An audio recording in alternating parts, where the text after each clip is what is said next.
গাড়ি চালানো সোজা, কিন্তু গাড়িকে বুঝে নেওয়াটা হলো কঠিন।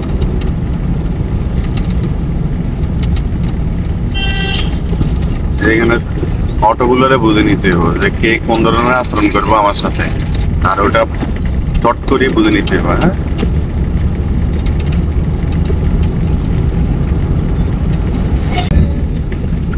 গাড়ির স্পিড অনুযায়ী তো গিয়ার চেঞ্জ হইব, পাল্টা।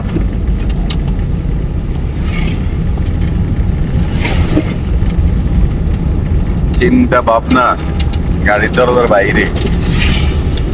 যতক্ষণ স্টিয়ারিং সিটে বসে থাকবি ততক্ষণ শুধু গাড়ি নিয়ে ভাববি, ঠিক আছে? তাহলে আর সমস্যা হইতো না।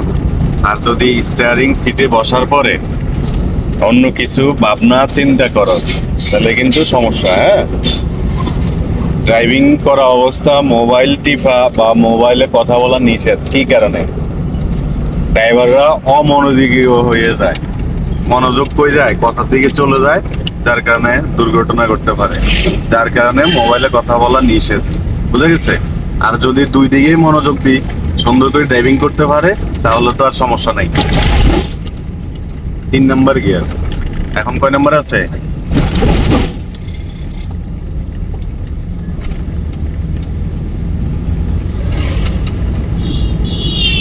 আবার 4 নাম্বার গিয়ার।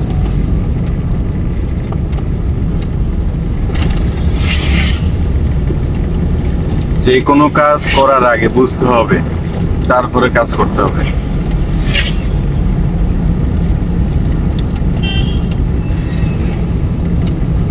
একটু বামে, হ্যাঁ, ব্রেকে পাও, একটু slow, brake slow. 3 number gear. পুরো শরীর শক্ত হয়ে যায়। আমি যখন স্টিয়ারিং ধরি তখন কি হয়, তুই আরেক দিকে টানাটানি করস। 3 নাম্বার গিয়ার। 3 number gear. কয় নাম্বার আছে? 2 নাম্বারে দে। আমি যখন স্টিয়ারিং কোনো দিকে টানি তখন তুমি কি করো, আরেক দিকে টানো। আমি যদি বামে টানি তুমি টানো কোন দিকে, ডাইনে। তার মানে তোমার শরীর শক্ত হয়ে যায়। কমাই, ক্লাস ক্লাসে স্লো। ক্লাস হয়নি তো, এই যে এখন হয়েছে, বুঝা গেছে? আবার আস্তে আস্তে যাও, কমাই কমাই যাও, অ্যাক্সেলারেটর কমাই কমাই যাও। 2 নাম্বার গিয়ারে আছে, এক নিয়মে যাও।